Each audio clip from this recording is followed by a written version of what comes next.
বাংলাদেশের চাই রাজধানী শ্রীমঙ্গল। এখানে এলে মনে হয় প্রকৃতি যেন নিজের সবটুকু রং ঢেলে দিয়েছে প্রতিটি পাহাড়, প্রতিটি বাগানে। ভোরের কুয়াশা মোড়ানো রাস্তা, চারপাশে অসংখ্য চা বাগান, আর ওই দূরে নীল পাহাড়, সব মিলিয়ে যেন এক স্বপ্নের জগৎ। আমাদের এই ভিডিওতে দেখাবো শীতের আগমনীতে শ্রীমঙ্গলে কোথায় কোথায় ঘুরবেন, কিভাবে ঘুরবেন। মাত্র 1250 টাকায় শ্রীমঙ্গলের গহীনে টিলার ওপরে সবুজ ঘেরা নিরিবিলি সুন্দর একটি রিসোর্টে থাকা এবং খাওয়া, সবকিছুর বিস্তারিত থাকবে এই ভিডিওতে। প্রথমে বলে রাখি, ঢাকা থেকে শ্রীমঙ্গল যেতে পারবেন সহজভাবে দুইটা ওয়েতে, বাস জার্নি অথবা ট্রেন জার্নি। বাস ভাড়া পড়তে পারে 570 টাকা থেকে 1000 টাকা পর্যন্ত। ট্রেন ভাড়া পড়বে মাত্র জনপ্রতি 275 টাকা। তবে বর্তমান সময়ে ঢাকা সিলেটের রাস্তার কথা চিন্তা করলে ট্রেন ভ্রমণই করতে পারেন। সময়, টাকা, রিল্যাক্স সবই পাবেন এই ট্রেন ভ্রমণে। তাহলে চলেন গল্প শুরু করা যাক। ও হ্যাঁ, চ্যানেলটি সাবস্ক্রাইব করে দিয়ে একটু রিল্যাক্স করে বসুন, গল্প জমে যাবে। আসসালামু আলাইকুম, স্বাগতম শ্রীমঙ্গল থেকে।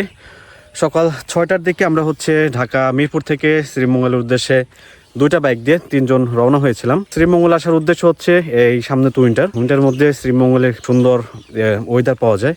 সো এইটা যদি ফিল নিতে চান অবশ্যই শ্রীমঙ্গল আসতে হবে। আমরা সকাল ভোর 6:30 ঢাকা মিরপুর থেকে রওনা হই শ্রীমঙ্গলের উদ্দেশ্যে। 12টার মধ্যে আলহামদুলিল্লাহ শ্রীমঙ্গল চলে এসেছি। শ্রীমঙ্গলে যাবার পথেই সুন্দর একটি রাবার বাগান দেখা পেলাম। এই দেখুন, এই নিচের সাইডটাতে ঝিরি পথ, সম্ভবত পানি টানি ঝর্ণাতে পানি থাকলে এই দিক থেকে আসে, কিন্তু এটা কোন দিক দিয়ে আসছে এটা আমি বলতে পারবো না। আর এটা কিন্তু রাবার বাগান। প্রত্যেকটা গাছের সাথে একটা করে বাটি লাগানো আছে। ওই যে ওটাতে রাবার গুলো মানে গাছ থেকে যে কষটা বের হয়, সেই কষটা মাটিতে জমা হয়। ওই বাটিটা ওনারা সকালে হয়তো দিয়ে যায়, পরের দিন বিকেলে এরকম যখন ভরে যায় তখন এটা আর কি নিয়ে যায়। এই যে এইভাবে একটা চাকু আছে, ওটাতে গাছের ছালটা ছিঁড়ে ফেলে। এইভাবে এই যে কষটা এসে এই বাটিতে জমা হয়। তো এটা পরবর্তীতে মেশিনের দ্বারা অনেক প্রসেসিং এর মাধ্যমে এটা রাবার তৈরি হয়, যতটুকু আমি জানি। আমার পিছনে দেখতে পাচ্ছেন একটা স্ট্যাচু করা, চায়ের দেশে স্বাগতম। যারা শ্রীমঙ্গলে প্রবেশ করে এই জায়গাতে সেলফি না তুললে আসলে শ্রীমঙ্গল ভ্রমণটা পরিপূর্ণ হয় না। তো এইখানে আসলে সেলফি কিন্তু তুলতেই হবে। এটা শ্রীমঙ্গল প্রবেশ মুখেই পেয়ে যাবেন। এটাই আপনাকে স্বাগতম জানাবে শ্রীমঙ্গলে এন্ট্রি করার সময়। অনেক মানুষজন এখানে সিরিয়াল দিয়ে ছবি তুলতে হয়, আমরাও সিরিয়ালে ছিলাম। রাস্তায় ঢিলাঢিলির কারণে অনেকটা রাত হয়ে গেছে। আমাদের 2টায় চেক ইন করার কথা ছিল, এখন অলমোস্ট 6টা বাজে। তো এখন এই পেপারস এর কাজ চলতেছে। কয়জন আসবেন অবশ্যই এনআইডি কার্ড সাথে রাখবেন, এখানে এনআইডি কার্ডটা শো করানো লাগবে। আমাদের পেপারস এর কাজ চলতেছে, এটা শেষ হলে আমরা চেক ইন করবো। আর রিসোর্টটা ইনশাল্লাহ কালকে ঘুরে দেখাবো, এখন তো আর সম্ভব হবে না। আমাদের রুম এই যে এই 2টা, এই একটা আর ওই যে ওই পাশে একটা, আমরা দুইটাই পড নিছি। আমাদের পড 4 আর পড 5। সুন্দর, খুব টায়ার্ড, সারাদিনে খুব পেরেশানি হয়েছে। মানে ঢাকা সিলেটের রাস্তাটা খুবই বিশ্রী অবস্থা এখন, এত ভাঙা, মানে বাইক নিয়ে আসলে মানে যান থাকবে না সাথে। তো যাই হোক, অনেক কষ্ট হয়ে গেছে, সবাই খুবই টায়ার্ড। আজকে একটু রেস্ট নেই, ফ্রেশ ট্রেশ হই, আবার দেখাবো, আমরা সবকিছু নিয়ে কথা বলবো। রুমে এসে ফ্রেশ ট্রেশ হয়ে একদম গোসল করে নিলাম। সারাদিন বাইক চালানোর পরে শরীরে অনেক ধুলাবালি ছিল, গোসল করে ফেললাম। আর এখন শব্দ শুনতে পাচ্ছেন, একদম মানে গ্রাম প্রত্যন্ত অঞ্চলে গেলে যেমন রাতের বেলা বিভিন্ন রকমের পোকা, তারপরে পাখি, এদের শব্দ শোনা যায় না, একদম ওই রকম শব্দ শোনা যাচ্ছে। অনেক রকমের শব্দ, কোনটা কিসের শব্দ আসলে বোঝা যাচ্ছে না, এত রকমের শব্দ হচ্ছে। তো মানে যারা একদম গ্রাম পছন্দ করেন, 2-1 দিনের জন্য সেই রকম গ্রামের সাথে মিশে থাকতে পছন্দ করেন, ওই রকম প্রকৃতির সাথে থাকতে পছন্দ করেন, তাদের জন্য আদর্শ একটা রিসোর্টেই এইটা। আমি বলবো যে যারা গিয়ে শ্রীমঙ্গলে প্ল্যান করেন, এইটাতে আসেন, এসে একদিন থাকলে আমার মনে হয় আপনার ভালো লাগবে। শুভ সকাল শ্রীমঙ্গল থেকে, ভোর 6টা বাজে। আর শ্রীমঙ্গলে উইন্টারে এসে যদি উইন্টারের ফিলটা না নিই, সেক্ষেত্রে তো ভ্রমণটা আসলে পরিপূর্ণ হবে না। বলতে পারেন সকাল 6টা থেকে আমাদের আজকের যাত্রা শুরু হইলো। তো সাথে থাকবেন, চলুন শুরু করা যাক। চায়ের বাগান থেকে আপনাকে স্বাগতম। দুই পাশে হচ্ছে চায়ের বাগান, আমি মাঝখান দিয়ে হাঁটতেছি। আসলে এগুলো আমি আপনাকে ভাষায় না বোঝাইতে পারবো না। এখানে যদি আসেন দেখেন তাহলে নিজে চোখে সবকিছু উপলব্ধি করতে পারবেন। আমরা কিন্তু আরো অনেক জায়গা ঘুরবো, অনেক কিছু দেখাবো। হ্যাঁ, তো সাথে থাকেন, আমরা চলে যাই অন্য কোথাও। আর ড্রোন ফটোস গুলা কেমন লাগলো, শ্রীমঙ্গলটা কেমন লাগলো এই উইন্টারে? আপনারা যদি শ্রীমঙ্গল ট্যুর করতে চান অবশ্যই কিছুদিনের মধ্যে করে ফেলেন। এখনো তত হচ্ছে কুয়াশা পড়ে না, হয়তো কিছুদিন পর থেকে আরো বেশি কুয়াশা পড়বে, আরো বেশি এনজয় করতে পারবেন শ্রীমঙ্গলকে। রিসোর্টে চলে আসলাম। আর আমরা এখন প্রথমে হচ্ছে নাস্তা করে নিচ্ছি। আমরা যে রুমটা নিয়েছি পট থ্রি, সরি পট হচ্ছে 4-5, দুইটা রুম নিয়েছি। দুইটাতে হচ্ছে আমাদের 1350 টাকা করে পড়ছে এক একটা, 2700 টাকা দুইটা পড়ছে। এই ভাড়ার সাথে আমাদের সকালের ব্রেকফাস্টটা হচ্ছে কমপ্লিমেন্টারি ছিল। তো ওইটা হচ্ছে রুটি, ডিম ভাজি আর হচ্ছে কলা, এরকম কিছু একটা হয়তো বা ব্রেকফাস্টে দেয়। আর এটা হচ্ছে আপনি চেঞ্জ করতে পারবেন, 150 টাকা অ্যাড করলে আপনাকে এখান থেকে খিচুড়ি, ডিম, চা আর হচ্ছে ডিজার্ট দিবে। এই প্যাকেজটা হচ্ছে আপনার জনপ্রতি আরো 150 টাকা করে প্লাস করতে হবে। আমরা 1350 টাকায় যে রুমটা নিয়েছিলাম সেটা হচ্ছে এই পট গুলা, এগুলো হচ্ছে পট। এই যে পট 3, 4, 5, 6, আমরা হচ্ছে 4, 5 নিয়েছিলাম। এটাতে একটু দেখাই, পট গুলা হচ্ছে এরকম, মানে একদম কুড়ে ঘরের মতো। আর ভিতরে শুধু ছোট্ট জায়গা, যেহেতু খুব বেশি কিছু পাবেন না, একটা ফ্যান পাবেন। আর এই পাশে হচ্ছে একটা হ্যাঙ্গার আছে, এটা খুলে দিলে লাইট টাইট ঢোকে, মোটামুটি বাতাস টাতাস ঢোকে। আহ জানালা করা আছে। এপাশে fan tan, fan switch, light switch, তারপর হচ্ছে চার্জার, সবকিছু এভরিথিং পাবেন। এপাশে একটা ছোট্ট ড্রয়ার আছে, আর দুইজনের জন্য একটা ছোট্ট বেড। এটা বেসিক্যালি হচ্ছে ফ্রেন্ড, ফ্যামিলি, ফ্রেন্ডস যারা আসে তাদের জন্য হচ্ছে বেস্ট। ব্যাচেলার যারা আসবে তাদের জন্য এটা। এটা হচ্ছে কমন ওয়াশরুম। কমন ওয়াশরুমটা হলেও এটা কিন্তু হচ্ছে, মানে আপনি বলতে পারেন যে মোটামুটি অ্যাটাচড বাথরুম গুলোতে যেরকম থাকে, বেশ বড় সড়ো ওয়াশরুমটা। পাশে হচ্ছে গিজার আছে, যদিও গিজারটা এখনো চালু হয়নি। আই থিঙ্ক খুব তাড়াতাড়ি হচ্ছে চালু করে ফেলবে, তখন শীতের সময় আসলে এখানে গরম পানি ইউজ করতে পারবেন। তো এটা ছিল হচ্ছে আমাদের 1350 টাকা হচ্ছে এই পড রুম গুলা। আমরা এই যে এই ছাতার নিচে অনেক রাত পর্যন্ত আড্ডা দিলাম, খাওয়া দাওয়া করলাম, গল্প টল্প করলাম, ভালো লাগলো। এছাড়াও রয়েছে standard Hobbit, deluxe Hobbit, luxury cottage, hood cottage, tower room, maid valley, family valley. আর ফ্যামিলি ভ্যালিতে থাকছে 2টা বেডরুম, আরো থাকছে সুইমিং পুল, বাচ্চাদের জন্য আলাদা খেলাধুলার জায়গা, রাতে চাইলে বারবিকিউ করতে পারবেন, টিভি, ওয়াইফাই। সব থেকে বড় ব্যাপার হচ্ছে পুরো রিসোর্টটাই গ্রিনে ভরপুর। যত সময় থাকবেন চোখের ও মনে শান্তি নিয়ে থাকতে পারবেন। তো এই হইলো অরণ্য নিবাসের লুক। কেমন লাগলো জানাবেন। এই রকম টাকায় এত সুন্দর কটেজ আসলে আমি শ্রীমঙ্গলে অনেক খোঁজাখুঁজি করলাম, কিন্তু কোয়ালিটি ভালো না, তারপর প্রাইস বেশি। আর এটা মনে হইলো খুবই রিজনেবল। সব ধরনের রুম, সবার জন্যই রুম আছে। একদম হচ্ছে লো থেকে হাইয়েস্ট সব রকমের রুমই দেখাইলাম। অবশ্যই আগে থেকে বুকিং করে আসবেন, আর অফডেতে তো রাশ থাকে, আরো আগে থেকে বুক করবেন। আমরা যেই হোটেলে ছিলাম, মানে রিসোর্টে ছিলাম, সেই রিসোর্ট থেকে বের হয়ে মেন রাস্তায় এসে একদম সোজা একটা রাস্তা, ওই রাস্তা দিয়ে হচ্ছে চলে আসলাম। প্রায় হচ্ছে 7 কিলোমিটার আসার পরে একটা বাজার পাওয়া যাবে, মাধবপুর বাজার। মাধবপুর বাজার পার হয়ে হাতের ডান দিকে একটা রোড চলে গিয়েছে, সেটা ধরে সোজা চলে আসলে মাধবপুর লেকের দেখা পাওয়া যাবে। আপনারা যদি বাইক নিয়ে আসেন তাইলে সব জায়গায়, যেই যেই জায়গাগুলোতে ঘুরবেন সবগুলোর লোকেশন কিন্তু গুগল ম্যাপে দেয়া আছে। সার্চ করে হচ্ছে গুগল ম্যাপের সাহায্যে সব জায়গায় ঘুরে দেখতে পারবেন।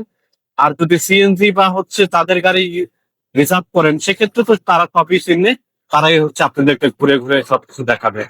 আর বাইক নিয়ে আসলে হচ্ছে আপনি গুগল ম্যাপ দেখে ঘুরতে পারেন। আর এইটা হচ্ছে প্রবেশের মুখ। আমি এখন দুই পাশে আহ, চা বাগান, আর মাঝখান দিয়ে যে রাস্তাটা, এই রাস্তাটা চলে গেলে মাধবপুর লেক। মাধবপুর লেকেও কিন্তু এখন এই এই যে এখানে যেখানে বাইক পার্কিং করি, এখানে অনেক দোকানপাট হয়ে গেছে। মানে সব জায়গায় পর্যটন স্থানগুলোতে দোকানপাট থাকবেই। ডাব খাইতেছিলাম, ডাবের দাম অনেক, 120 টাকা ছোট একটা ডাব, আর 150 টাকা একটু বড় সাইজের। মাধবপুর লেক প্রবেশ করে উপরে উঠে যাচ্ছি, বাইক পার্কিং করলাম। বাইক পার্কিং এর জন্য 10 টাকা করে টিকিট করছে এখন। আর ওনারা হচ্ছে আমাদের 2টা বাইক মিলে 50 টাকা দিছি, বলে একটু বেশি বেশি দেন। সবকিছু দেখে ঢুকে রাখবো নি। এই জন্য 50 টাকা দিলাম, ওনারাও খুশি, আমরাও খুশি। আর এই হচ্ছে মাধবপুর লেকের ভিউ। শাপলা কখন দেখা যায় বেশি? শাপলা হয় মামা, শাপলা আসে বুঝছেন, মানে এই যে সামনে দিকে পড়ছে না, কতজনকে না করবেন বুঝে, চিনে নিয়ে যায়। হ্যাঁ কতজনকে না করবেন, কইতে কইতে মামা মুখটা ব্যথা হয়ে যায়। ওই যে লেখা আছে ফুলচিরা নিষেধ, এখানে লেখা আছে। আচ্ছা, এইগুলো আসলে মানা উচিত। এই যে এখানে লেখাও রয়েছে ফুলছেড়া নিষেধ, কিন্তু এসে এই যে মাধবপুর লেক থেকে সবাই শাপলা ফুল ছিঁড়ে নিয়ে যায়। আমি মাত্র দেখলাম কয়েকজনের হাতে অনেকগুলা ফুল। ঠিক আছে, হ্যাঁ, আচ্ছা আচ্ছা। এই যে আমার আগের ভিডিও যারা দেখছেন, এই যে মামা ছিল, আমাদেরকে চা ভর্তা খাওয়াইতে চাইছিল, খাওয়াই নাই, আজকে খাওয়াইবো। এই যে আপনারা গ্রিন টি পাতা খান, এটা গ্রিন টি, আর এইগুলা নরমাল টি। খাওয়া যাবে নরমাল? হ্যাঁ হ্যাঁ খান। এটারই ভর্তা বানিয়ে 2 মাস ধরে ভাত খাইতেছি, রুটি খাইতেছি। আমার পিছনে যে এই পাহাড়গুলো দেখতে পাচ্ছেন, যে এই লেকটা দেখতে পাচ্ছেন, বেসিক্যালি এই লেকটা হচ্ছে 1963 সালে যখন এই চা বাগানটা তৈরি করা হয় ব্রিটিশ আমলে, তখন এই চা বাগানে পানি দেওয়ার জন্য হচ্ছে লেকটা তৈরি করা হয়। এখন ওই লেককে কেন্দ্র করে এটা হচ্ছে মাধবপুর লেক হয়ে গেছে। আর সেই সাথে চা বাগানটা তো আছেই। আর এখন এটা হচ্ছে বাংলাদেশ টি স্টেটের আওতায় আছে, বা গভর্নমেন্ট থেকেই নিয়ন্ত্রণ করা হয়। আর যেহেতু এখন গভর্নমেন্ট নাই, তো এখানকার টোটালি কাজ কাম সব বন্ধ। আর এখানকার যে শ্রমিকরা ছিল তারা খুবই ক্ষতিগ্রস্ত এখন। আমি এখানে সে কথা বললে এতটুকুই শুনলাম। তো এইটা হচ্ছে কবে যে ঠিক হবে আমি জানি না। আসলে এটা খুব তাড়াতাড়ি ঠিক করে ফেলা উচিত, কারণ এদের ফ্যামিলি আছে, এরা হচ্ছে একদমই এটার উপরেই ডিপেন্ডেড। সো এদের আর কোনো ইনকাম নাই। এনাদের আসলে, এনাদের মুখে শুনলাম এনাদের দেখার মতো কেউই নেই। সো এখানে যারা হচ্ছে ঘুরতে আসেন, আমার ভিডিও দেখে যদি কেউ আসেন বা আমার ভিডিও দেখেন, সবার কাছে একটা রিকোয়েস্ট থাকবে যে এখানে যারা হচ্ছে কর্মরাধীন ছিল, আপনাদের সাথে তাদের দেখা হবে। আপনারা ঘুরতে আসলে এরা আপনাদের সাথে খুবই ভালো ব্যবহার করবে, মনোনীয় ব্যবহার করবে। তো এদেরকে পারলে হচ্ছে একটু হেল্প করে যাবেন, এটা আমাদের পক্ষ থেকে সবার কাছে রিকোয়েস্ট থাকবে। আমার হাতে দেখতে পাচ্ছেন এটা কি ফুল, যদি কেউ বলতে পারেন আপনি লিজেন্ড। দেখেন ফুলটা, দেখেন আগে, মজা আছে। মাধবপুরে আছে, আমরা মাধবপুর লেকের সামনে থেকে খাচ্ছি পাহাড়ি আনারস। প্রবেশ করলাম হচ্ছে 110 টাকা জনপ্রতি টিকিট দিয়ে লাউছড়া জাতীয় উদ্যানে। এখানে কিন্তু কয়েক হাজার নাকি গাছের কালেকশন রেখে দিয়েছে। খবরদার, বানর হইতে সাবধান, যখন তখন লাফাই লাফাই চলে আসে হচ্ছে মানুষের কাছে। আর এই পথটা কিন্তু অসাধারণ সুন্দর। আপনি যখন ঢাকা থেকে সিলেটে ট্রেনে যাবেন, তখন কিন্তু এই রাস্তাটা ধরে আপনাকে সিলেটে যেতে হবে। তো যদি হচ্ছে দিনের বেলাতে ঢাকা থেকে সিলেট যান, তাহলে কিন্তু এই রাস্তাটা আপনি উপভোগ করতে করতে যেতে পারবেন। অবশ্যই জানালার পাশে বসবেন, তাহলে সুন্দর মতো এই দৃশ্যটা দেখতে পারবেন। 1965 সালে এখানে একটা সিনেমা হয়, লাউছড়াতে যে সিনেমাটা হয় সেটা অ্যাওয়ার্ড বিজয়ী হয়, অ্যাওয়ার্ড পেয়েছিল। সেটা হচ্ছে হলিউডের একটা movie, around the world in 80 days. সিনেমাটা হচ্ছে অস্কার পেয়েছিল। সেটা হচ্ছে এই লাউছড়াতে শুটিং হয়েছে। এছাড়া আরও একটা বাংলাদেশি মুভি হয়েছে, সেটা হচ্ছে হুমায়ুন আহমেদের, সম্ভবত আমার আছে জল, সেটা হচ্ছে এইখানেই শুটিং হয়। সো এটা অনেক আগে থেকেই পপুলার একটা জায়গা। এই যে হ্যাঁ, আমার আছে জল, হুমায়ুন আহমেদের পরিচালিত সিনেমা আমার আছে জল, সেটা এইখানেই হয়। আর এই around the world in 80 days, এই সিনেমাটা হওয়ার পর থেকেই এই লাউছড়াটা বেশি সবার কাছে প্রচলিত হয়ে যায়, সবার কাছে পরিচিত পায়। এখন 4:15 বাজে, আর আজকে কিন্তু প্রচণ্ড রোদ এইদিকে।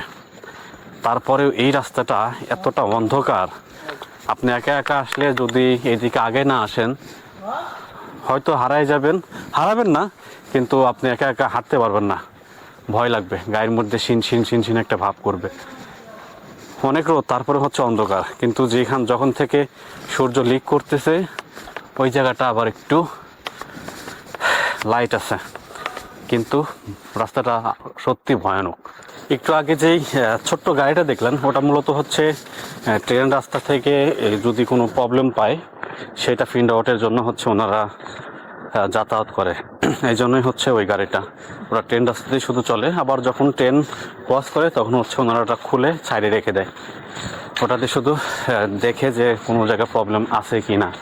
আর লাউসরাদের ট্রেনের এন্ট্রিটা সেটা দেখাইলাম, কেমন লাগলো অবশ্যই কমেন্টে জানাবেন। আর আমরা এখন হচ্ছে লাউসরা থেকে বের হয়ে যাচ্ছি। হায় হায়, অফিসের মধ্যে বানর ঘোরাফেরা করতেছে। ভাই সময় নেই, আসেন।